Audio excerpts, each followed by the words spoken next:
आज हम लोग पढ़ते हैं गुप्त वंश के बारे में।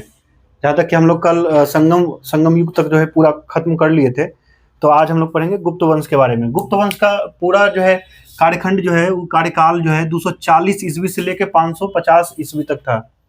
जो है इसको हम लोग याद रखेंगे। जो है इसने अपनी राजधानी यूपी के कौशाम्बी को बनाया। अभी तक जितना भी शासक आ रहा था जो है, तो वो मतलब जो है पाटलिपुत्रा को एक केंद्र में, मुख्य रूप से जो पाटलिपुत्रा को ही केंद्र बनाए हुए रखा था। गिरिब्रज को, राजगीर को रखा, फिर उसके बाद जो पाटलिपुत्रा को। लेकिन अब गुप्त शासक जब आए तो वो अपनी राजधानी को जो है, वो राजधानी को जो है वहां से चेंज करके जो है मुख्य फोकस जो है याद रखना है कि कौशाम्बी, कौशाम्बी को बनाया। जो है इसको याद रखना है। कौशाम्बी कहाँ? तो यूपी में, उत्तर प्रदेश के कौशाम्बी में। तो इसको जो याद रखना है। गुप्त वंश की राजधानी कहाँ पूछे तो कौशाम्बी, कौशाम्बी, ठीक है, उत्तर प्रदेश में। इसको याद रखना है। गुप्त वंश का संस्थापक, गुप्त वंश का संस्थापक याद रखना है। संस्थापक, इसमें दो चीजें आएगी जो है, एक संस्थापक, एक है वास्तविक संस्थापक। तो जो है इसमें याद रखना है कि गुप्त वंश का संस्थापक कौन हुआ? तो श्रीगुप्त। कौन हुआ? श्रीगुप्त। तो जो है इसको याद रखना है। इसका संस्थापक कौन हुआ? तो श्रीगुप्त। तो याद रखना है कब किया था? तो 240 ईस्वी जो है, इसको याद रखना है। संस्थापक कौन हुआ? श्रीगुप्त। श्रीगुप्त जो है, इसको जो है यहाँ पर से याद रखना है। इसके बाद याद रखना है कि श्रीगुप्त के बाद शासक आया जो है घटोत्कच। इसके बाद शासक कौन आया? घटोत्कच। इससे ज्यादा क्वेश्चन बनता नहीं है, बस जो इसका, इसके बारे में पूछेगा कि गुप्त वंश का संस्थापक कौन था, तो जो है श्रीगुप्त। कब से कब तक? तो 240 से लेकर 280 तक जो है, इसको याद रखना है। 240 से लेकर 280 तक ईस्वी तक जो है। उसके बाद घटोत्कच आता है और इसका कार्यकाल रहता है 280 से लेके 319 या 20 जो भी कहता है जो है। तो याद रखना, 319 भी मिलेगा या तो कहीं कहीं 320 भी मिलेगा। 319 हम लोग इसलिए रखते हैं क्योंकि चंद्रगुप्त, इसके बाद जब शासक आता है चंद्रगुप्त प्रथम, जो कि वास्तविक संस्थापक है, और जो है वो क्या करता है? तो गुप्त संवत लाता है। 300 गद्दी पर बैठते के समय जो है वो गुप्त संवत लाता है 319 ईस्वी में। तो उसी के आधार पर जो है इसको रखा जाता है। किसके बाद कौन आता है? तो जो है चंद्रगुप्त प्रथम। इसके बाद कौन आता है? चंद्रगुप्त प्रथम। 319 ईस्वी से ही इसका जो है कार्यकाल स्टार्टिंग माना जाता है। हमको यहाँ से क्या क्या चीजें याद करना है? श्रीगुप्त और घटोत्कच से जो है गुप्त वंश का संस्थापक श्रीगुप्त, कब? तो 240 ईस्वी। ये चीजें हमको याद रखना है। और ये अब यहाँ से याद रखना है कि ये दोनों जब आया था ना, तो ये मतलब जो महाराज पूरा थी ना, मतलब क्या बोलते हैं, पूरा राजा नहीं हुआ, मतलब स्वतंत्र शासन नहीं रहा इसका, जो पूरा एकदम कि हम भाई राजा हैं, नहीं, उपाधि भी नहीं लिया। ये सामंत टाइप का जीवन जो है जिया जो है। तो इस अपने नाम के आगे जो है उपाधि लगाया महाराज का, सिर्फ महाराज की उपाधियों से जो है संतुष्ट रखा। दोनों, श्रीगुप्त भी और घटोत्कच भी। चंद्रगुप्त जब आता है तो इसको याद रखना है कि ये महाराजाधिराज, महाराजाधिराज, ये ऑप्शन, ये क्वेश्चन पूछता है, तो इसको याद रखना है कि महाराजाधिराज। कहते हैं कि गुप्त वंश में सबसे पहले महाराजाधिराज की उपाधि किसने लिया था? तो चंद्रगुप्त प्रथम। इसलिए इसको जो है गुप्त वंश का वास्तविक संस्थापक कहते हैं। इसको याद रखना है, वास्तविक संस्थापक, वास्तविक संस्थापक याद रखना है, चंद्रगुप्त प्रथम को कहते हैं, ठीक है। इसमें से जो है और याद रखना है कि इन्होंने लिच्छवी राजकुमारी कुमार देवी के साथ जो है इनका शादी हुआ। लिच्छवी, इसके बारे में और कुछ, इससे ज्यादा क्वेश्चन नहीं रहना है। संस्थापक श्रीगुप्त, बस उतना याद रखना है। 240 से एडी, बस इधर साल भी उतना नहीं ध्यान रखना है, सिर्फ क्रम क्योंकि पूछता है थोड़ा सा, तो उसको हम लोग एक हिसाब से रखेंगे। जो है संस्थापक श्रीगुप्त 240 से 280, फिर उसका श्रीगुप्त के बाद जो है घटोत्कच 280 से 319। उसके बाद वास्तविक संस्थापक आता है चंद्रगुप्त प्रथम, जो कि कब आता है? 319 ईस्वी में आता है। इससे संबंधित बहुत सारे क्वेश्चन रहता है, तो इसको याद रखना है। ये उपाधि कौन सा लेता है? तो महाराजाधिराज का। इसकी शादी होती है, लिच्छवी राजकुमारी रहती है कुमार देवी, कुमार देवी। इससे संबंधित क्वेश्चन रहता है। ये कहाँ की? तो लिच्छवी। हाँ, तो इसको जो है याद रखना है कि चंद्रगुप्त प्रथम की जो शादी किससे हुई? तो कुमार देवी से। और जो है याद रखना है कि वो कहाँ की राजकुमारी थी? तो लिच्छवी, लिच्छवी की राजकुमारी थी, ठीक है। उसको याद रखना है। कहता है कि शादी के बाद जो है इसने एक प्रकार का सिक्का चलाया था, राजा रानी सिक्का, राजा रानी सिक्का चलाया था शादी के बाद में। ये क्वेश्चन पूछता है कि शादी के बाद जो है, याद रखना है कि शादी के बाद में जो है शादी बाद जो है राजा रानी सिक्का, ये जो है ऐसे सिंपल रहेगा तो याद रख, इसमें और कोई दूसरा राजा है पूरा इतिहास में कहीं प्राचीन में जो है कोई राजा रानी नामक सिक्का नहीं चलाया था, इसलिए कंफ्यूजन नहीं होगा। यानी कि जो है राजा रानी का सिक्का कौन चलवाया था, तो चंद्रगुप्त प्रथम, चंद्रगुप्त प्रथम, इसको जो है याद रखना है। इसके बाद जो है याद रखना है कि इसने महाराजा धीराज की उपाधि धारण किया है, याद रखना है ये भी जो है। उसके बाद जो है इसमें से आगे देखना है कि इसने जो है गुप्त संवत, हम बताए थे 319 में जो है चंद्रगुप्त प्रथम जब गद्दी पर बैठता है तो उसी समय वो गुप्त संवत, इसके पहले हम बताए थे जो है विक्रम संवत के बारे में भी बताए थे। विक्रम संवत कब, तो 58 BC बताए थे। उसके बाद जो है बताए थे शक संवत कब, तो 78 ईस्वी, ठीक है, इसको भी जो है याद रखना है। और ये गुप्त संवत, तीसरा संवत कौन है, तो गुप्त संवत कब, 319 ईस्वी, ठीक है, कौन किसके द्वारा, तो चंद्रगुप्त प्रथम के द्वारा, ठीक है, चंद्रगुप्त प्रथम के द्वारा में, ये भी जो है याद रखना है। अब चंद्रगुप्त प्रथम का इसके बाद जो याद रखना है कि चंद्रगुप्त प्रथम के बाद याद रखना है इसका बेटा हुआ जो है समुद्रगुप्त, समुद्रगुप्त, इसके बारे में भी जो है याद रखना है। इसके बाद जो कौन शासक है, तो समुद्रगुप्त, समुद्रगुप्त से बहुत सारा क्वेश्चन बनता है तो हम लोग इसको देखेंगे जो है। समुद्रगुप्त के बारे में याद रखना है कि ये 335 ईस्वी में जो है 335 ईस्वी में जो है ये गद्दी पे बैठता है, यानी कि 319 से 335 इसका रख लीजिएगा जो है। फिर उसके बाद शासक कौन आता है, समुद्रगुप्त, ये अपने आप को लिच्छवी दौहित्र कहता था। लिच्छवी दौहित्र मतलब लिच्छवियों का नाती जो है, लिच्छवी दौहित्र का अर्थ वही होता है, तो समुद्रगुप्त अपने आप को लिच्छवी का दौहित्र भी कहता था। इसलिए अगर क्वेश्चन पूछे तो कौन सा गुप्त शासक है या लिच्छवी दौहित्र के नाम से कौन सा प्रसिद्ध हुआ, तो समुद्रगुप्त, समुद्रगुप्त गद्दी पर कब बैठा, तो 335 ईस्वी में, 335 ईस्वी में बैठा था, ठीक है, इसको भी जो है याद रखना है। समुद्रगुप्त का बचपन का नाम था कांच, ये बहुत जगह नहीं मिलेगा क्वेश्चन, लेकिन इसको याद रखना है कि कहीं शायद दिख जाए फर्स्ट टाइम। समुद्रगुप्त के बचपन का नाम था कांच, बहुत अच्छा शासक था जो गुप्त वंश में, तो इसको याद रखना है कि इसका जो बचपन का नाम क्या था, कांच, कांच, ठीक है, इसको भी जो है याद रखना है। ये कहता है कि इसने आर्यवर्त के 9 राजा और जो है दक्षिणावर्त के जो है 12 शासकों को जो है इसने एक जो है पराजित किया था। आर्यवर्त के जो है ये क्वेश्चन रहता है कि आर्यवर्त के 9 शासक और जो है दक्षिणावर्त के जो है 12 शासक, दक्षिणावर्त के जो है 12 शासक को जो है हराया था, इसको जो है याद रखना है। आर्यवर्त के 9 शासक और दक्षिणावर्त के जो है 12 शासक को जो है हराया था। तो इन्हीं विजयों के कारण इन्हें जो क्या कहा गया, भारत का नेपोलियन, ये पॉइंट याद रखना है।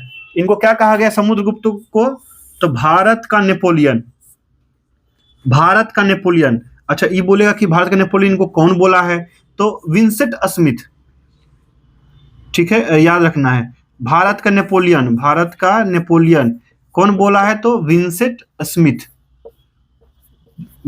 स्मिथ। ये भी जो है ये रहता है कि भारत का नेपोलियन जो है समुद्रगुप्त को कौन बोला है, कौन उपाधि दिया है, तो विंसेंट स्मिथ, याद रखना है। इसके बारे में भी जो है इन्होंने आर्यवर्त में कितने शासक को हराया था, तो 9 शासक को, दक्षिणावर्त में 12, दक्षिणावर्त में 12 शासक, आर्यवर्त में 9 शासक, ये दोनों का एकदम डेटा याद रखना है, ठीक है। इसके बाद याद रखना है कि पुराणों में कहा गया है कि समुद्रगुप्त का घोड़ा मतलब जो है 3 समुद्र का पानी पीता था, मतलब सब कुछ जो है दक्षिण भी, यानी कि जो है पूरब भी, पश्चिम में भी, हम लोग के समुद्र कितना तरफ है, 3 तरफ है, पूरब, पश्चिम और दक्षिण, तीनों के तरफ जो है, मतलब इतना ये बड़ी प्रतापी शासक था कि मतलब सभी को मतलब जो है बहुत ज्यादा जो है जीता हुआ था। तो इसको कहा गया था जो है कि इसका घोड़ा जो है मतलब जो है 3 समुद्र का पानी पीता है, इसको जो है इसको भी ध्यान रखना है। उसके बाद हम लोग जो है आगे चलेंगे।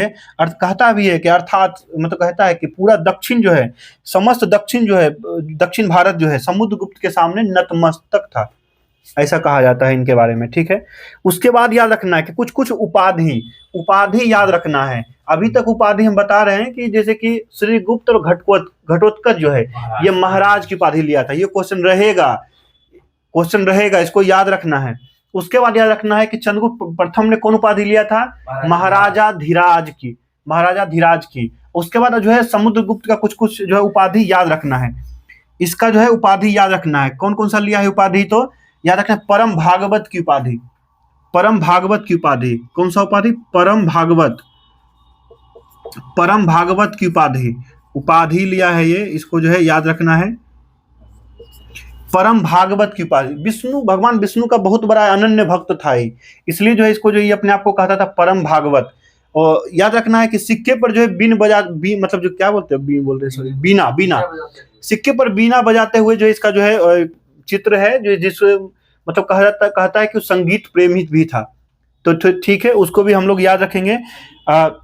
ठीक है, उसके बाद याद रखना है कि इसलिए जो है उनको कविराज भी कहा जाता था, कविराज।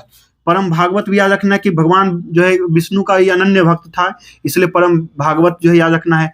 कविराज, कविराज ये मतलब जो है एक कवि भी था। इनको जो है, इसका एक पुस्तक है कृष्ण चरित्र, इसका एक पुस्तक है, समुद्रगुप्त का एक पुस्तक है कृष्ण चरित्र नाम का जो है, तो उसको याद रखना है। उसको यही लिखा है, समुद्रगुप्त ही लिखा है। ये उपाधि को क्या लिया था? कविराज की उपाधि। परम भागवत की उपाधि, जो है कविराज की उपाधि, ये सब चीजें भी जो याद रखना है। एक और पूछता है विक्रमांक और अश्वमेध कर्ता।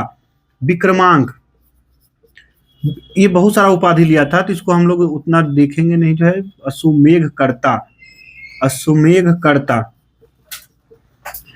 इसका ये चारों उपाधि हम जो है ध्यान रखेंगे, जो है कि परम भागवत की उपाधि, कविराज की उपाधि, विक्रमांक की उपाधि और जो है अश्वमेध कर्ता की उपाधि।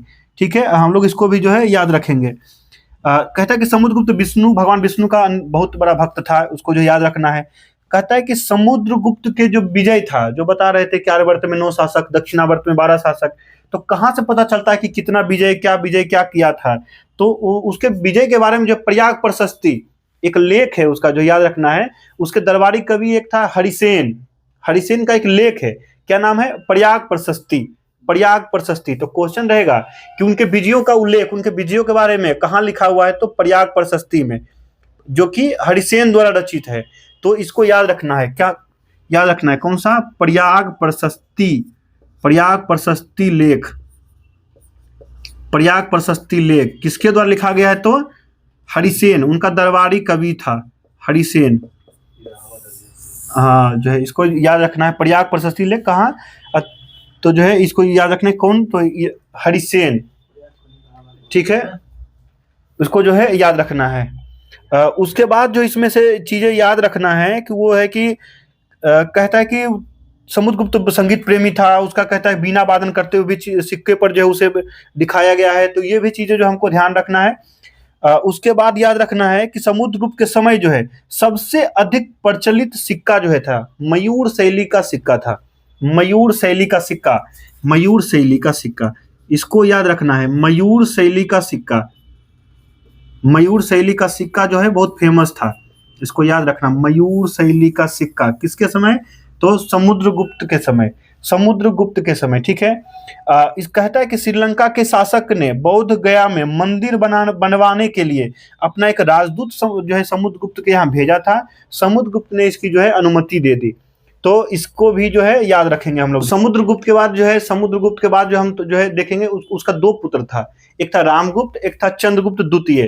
तो रामगुप्त जो है कुछ महीने तक जो है शासन किया था, तो जो है उसको उसका उतना रोल नहीं है। और जो है 300 जो है 35 से 380 तक देखे थे, तो 380 से आगे इसको देखेंगे हम लोग।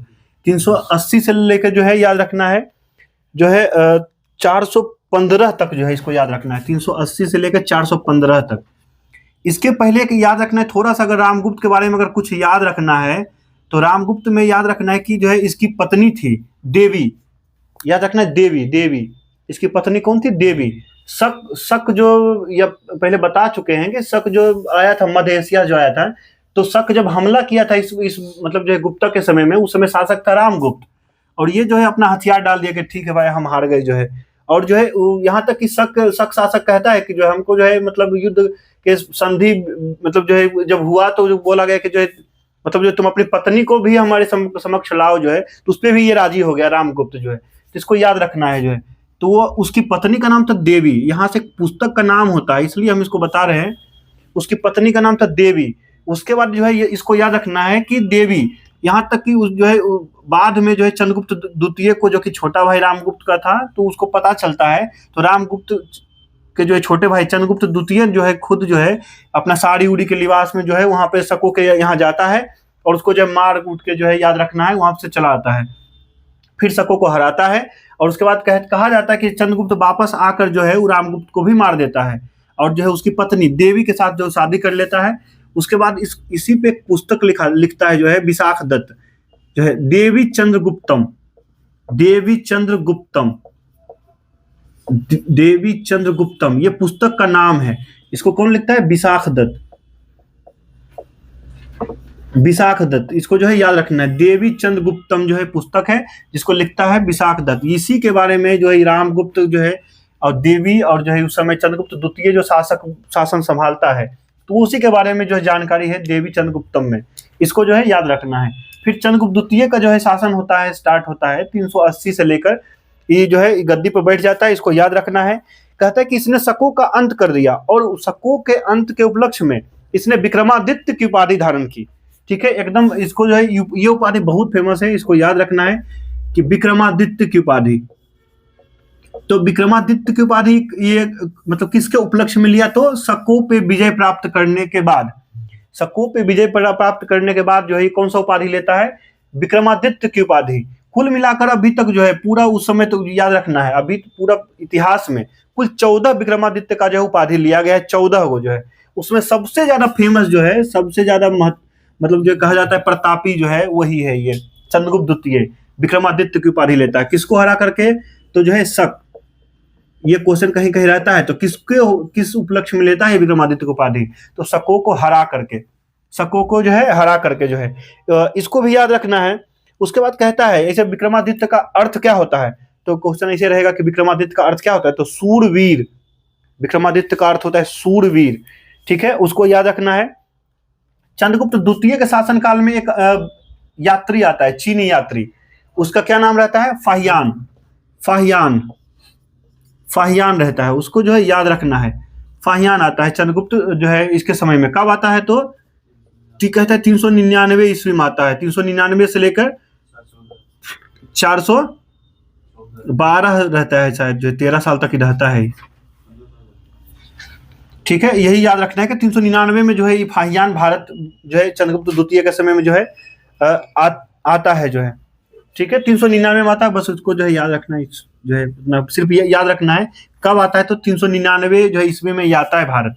उसके बाद इसमें क्या याद करना है? तो फाहियान से संबंधित और जो है याद रखना है इसमें कि ये चीनी यात्री था, चीनी यात्री था, इसको याद रखना है। चीनी यात्री जो है, इसको जो है चीनी यात्री था फाहियान जो है। उसके बाद याद रखना है कि साब, एक और जो कवि था इसके दरबार में, उसका नाम था साब। चंद्रगुप्त द्वितीय का एक राजकवि था, उसका नाम था साब। बहुत ज्यादा फेमस नहीं है ये, लेकिन जो क्वेश्चन पूछेगा तो बेहोश याद रखना है। ये उसके मतलब कवि था, जो राजकवि था, राजकवि था जो है चंद्रगुप्त द्वितीय के दरबार में जो है राजकवि के पद पे रहता था। उसका क्या नाम था? साब, साब जो है याद रखना है। ठीक है, उसके बाद कहता है जो है ठीक है, उसके बाद चंद्रगुप्त द्वितीय के समय में पाटलिपुत्रा और उज्जैनी विद्या का जो है प्रमुख केंद्र था, इसको याद रखना है। कौन कौन जो है? पाटलिपुत्रा और उज्जैनी, ये जो है विद्या का जो है प्रमुख केंद्र था। इसको भी याद रखना है। कहता है कि एक अनुश्रुति के अनुसार, मतलब अनुश्रुति के अनुसार चंद्रगुप्त द्वितीय के दरबार में 9 विद्वानों की मंडली जो है निवास करती थी, 9 विद्वानों की मंडली निवास करती थी, जिसे हम लोग कहते थे नवरत्न, नवरत्न, नवरत्न। हम लोग को जो है याद रखना है, ये नवरत्न के बारे में बहुत सारा क्वेश्चन रहता है कि ये चंद्रगुप्त का नवरत्न था जो है। तो इसमें से याद रखना है कि कौन सा था इसमें? तो विद्वानों, 9 मतलब जो है विद्वान था 9 वो। ठीक है, याद रखना है नवरत्न था जो है।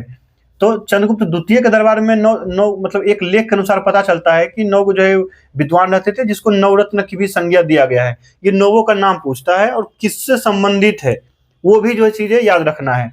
तो इसमें हम लोग क्या, इसमें अग्रणी रहे कालिदास, तो जो है कालिदास इन 9 में से सबसे ज्यादा मतलब कहता है कि अग्रणी कौन? तो जो है कालिदास, कालिदास हम लोग जो है इनको याद रखेंगे। कालिदास पहला जो है कालिदास, इनको जो है याद रखेंगे। हम लोग क्रम कर देते हैं ताकि समझ, इनको जो है याद रखेंगे। पहला कौन हुए? कालिदास, कालिदास। ठीक है, उसके बाद हम लोग याद रखेंगे धनवंतरी। कौन? धनवंतरी, धनवंतरी, ठीक है, इसको हम लोग याद रखेंगे धनवंतरी। धनवंतरी कौन था? तो वैद्य था। क्या था धनवंतरी? तो वैद्य था, वैद्य। अगर हाँ चिकित्सक जो है या वैद्य कुछ भी याद रखना है। तीसरा हम लोग को याद रखना है छपनक। क्या नाम है? छपनक, छपनक, छपनक याद रखना है। कहता है कि फलित ज्योतिष के जो है ज्योतिष से संबंधित था, ये जो है फलित ज्योतिष, ज्योतिषी विज्ञान से संबंधित था छपनक। इसको जो है याद रखेंगे। कालिदास, धनवंतरी, छपनक, ये तीनों को हम लोग याद रखेंगे। उसके बाद हम लोग याद रखेंगे अमर सिंह। अमर सिंह, अमर सिंह, इसके बारे में जो हम लोग याद रखेंगे अमर सिंह। ये क्या था? तो कोषाकार था, कोषाकार था,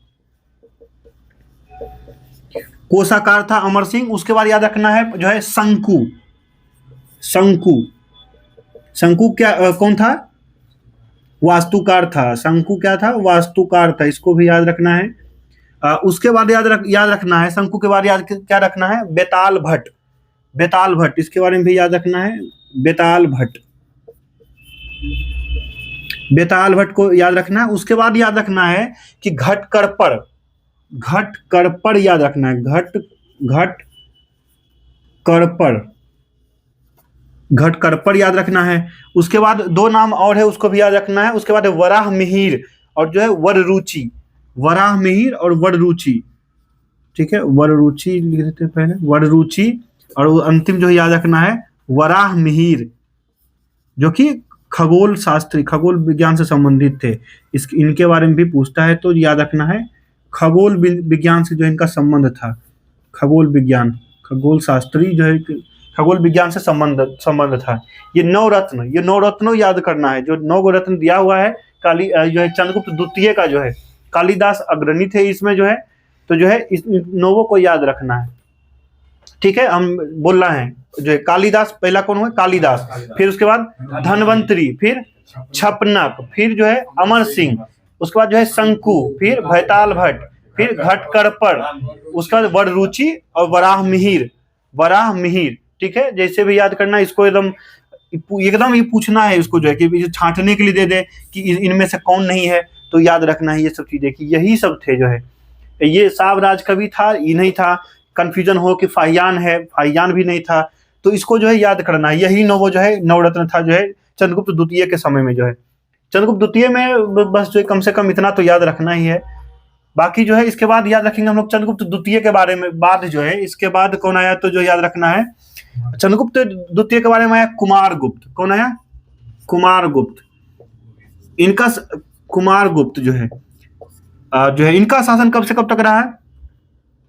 तो जो है 415 से लेके 454 ईस्वी तक रहा। ठीक है, 415 से लेके 454 ईस्वी तक रहा। मुख्य शासक गुप्त वंश का हम लोग जो है कम से कम जो है देख लेंगे, स्कंद गुप्त तक देख लेंगे। उसके बाद याद रखना कुमार गुप्त का टेन्योर कब से कब तक? 415 से 454। इनमें से जो क्वेश्चन बनेगा वो है कि नालंदा विश्वविद्यालय की स्थापना इन्होंने ही करवाया था, तो याद रखना इनसे क्वेश्चन क्या बनना है? नालंदा विश्वविद्यालय की स्थापना, नालंदा विश्वविद्यालय, इसको जो है याद रखना है कि कुमारगुप्त जो है नालंदा विश्वविद्यालय का जो है स्थापना किए थे, तो इसको याद रखना है। इनसे क्वेश्चन यही रहेगा जो है। उसके बाद कहता है इन नालंदा विश्वविद्यालय के बारे में क्या है कि विश्व का पहला हॉस्टल सुविधा देने वाला विश्वविद्यालय कौन बना? तो नालंदा विश्वविद्यालय। विश्व का सबसे पहला हॉस्टल सुविधा देने वाला कौन बना? तो नालंदा विश्वविद्यालय। इसको जो हम लोग याद रखेंगे। उसके बाद कहता है कि इसी को 1198 में कहता है कुतुबुद्दीन ऐबक का जो सेनापति है बख्तियार काकी, बस इतना ही याद रखना है, बख्तियार काकी।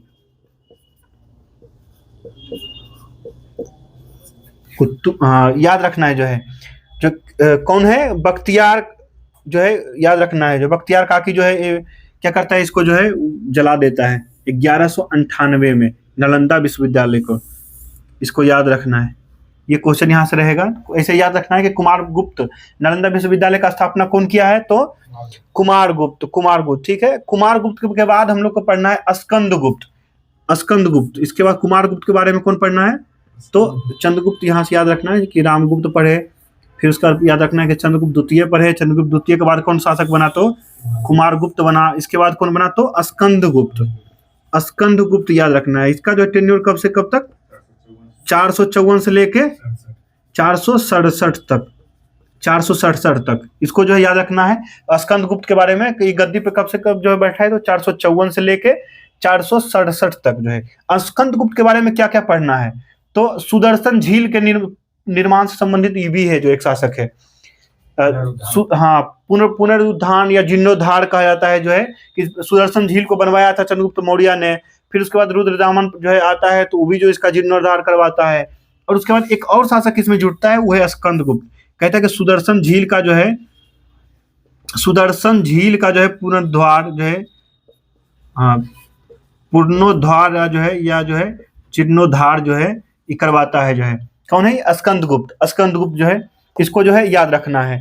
उसके बाद जो है इसमें याद रखना है कि स्कंदगुप्त ने हुनों को पराजित किया था। ठीक है, स्कंदगुप्त जो है कहता है कि हुनों को पराजित किया था। ये बातें कहाँ लिखी हुई है? तो एक अभिलेख हम पीछे बोल चुके हैं, हुनों को हराया स्कंदगुप्त। कौन सा अभिलेख याद है तो बताइए जो है? भीतरी स्तंभ लेख। भीतरी स्तंभ लेख बहुत इंपॉर्टेंट लेख है। इसको जो है याद रखना है। क्या नाम है? भीतरी स्तंभ लेख में है ये बातें लिखी हुई है कि स्कंदगुप्त ने हुनों को हराया। ठीक है, याद रखना है कि स्कंदगुप्त ने जो है हुनों को हराया। कौन सा अभिलेख में है? भीतरी स्तंभ लेख में जो है। कहता है कि इसने पर्णदत्त को जो है सौराष्ट्र का गवर्नर बनाया। स्कंदगुप्त ने जो इसका एक मंत्री था, उसको याद रखना है, पर्णदत्त। पर्णदत्त को जो है सौराष्ट्र का जो है गवर्नर बनाया था। सौराष्ट्र का गवर्नर याद रखना है। सौराष्ट्र का गवर्नर किसको बनाया? पर्णदत्त को बनाया। ठीक है, इसको भी जो है याद रखना है। उसके बाद याद रखना, इसके बाद गुप्त वंश में बहुत छोटा छोटा शासक हुआ, तो जो है उतना ध्यान देने वाली उतना बात नहीं है। बस यहाँ तक मुख्य शासक जो है स्कंदगुप्त तक ही है। उसके बाद जो है याद रखना है कि अब इस बहुत छोटे छोटे शासक हुआ, उसी में से एक शासक था भानुगुप्त था। भानुगुप्त में एक बात बस याद रखना, हम यहाँ थोड़ा सा लिख देते हैं। भानुगुप्त जो है शासक हुआ छोटा सा कोई जो है, इसमें बात क्या याद रखना है कि भानुगुप्त शासक के समय में एक भोजराज नामक उसका सेनापति था। भोजराज नामक एक सेनापति था। वो जब मरता है तो उसकी पत्नी भी सती हो जाती है उसके साथ। तो ये बात जो लिखा हुआ है कौन सा अभिलेख में है? तो एरन अभिलेख 510 ईस्वी। ये बातें यही याद करना है। 510 ईस्वी जो है, 510 ईस्वी कहता है, पूछता है कि जो है सती प्रथा का साक्ष्य कहाँ मिलता है? सबसे पहले जो है तो सती प्रथा, तो जो है प्रथम लिखित साक्ष्य जो है एरन अभिलेख से पता चलता है। ये कब? तो 510 ईस्वी का लिखा हुआ है। जो शासक कौन था उस समय? तो भानुगुप्त का सेनापति था भोजराज। उसकी पत्नी थी, उसकी पत्नी सती हुई थी। उसी वही बात जो एरन अभिलेख में लिखा हुआ है जो है, उसमें से जो है यही याद रखना है। और जो इसमें से कुछ याद नहीं रखना। इसके बाद इसका अंतिम शासक जो हुआ विष्णुगुप्त। इसके बाद कौन सा हुआ? जो पूरा गुप्त वंश का जो है पहला शासक क्या बोले थे? संस्थापक कौन हुआ? श्रीगुप्त। और जो वास्तविक संस्थापक कौन हुआ?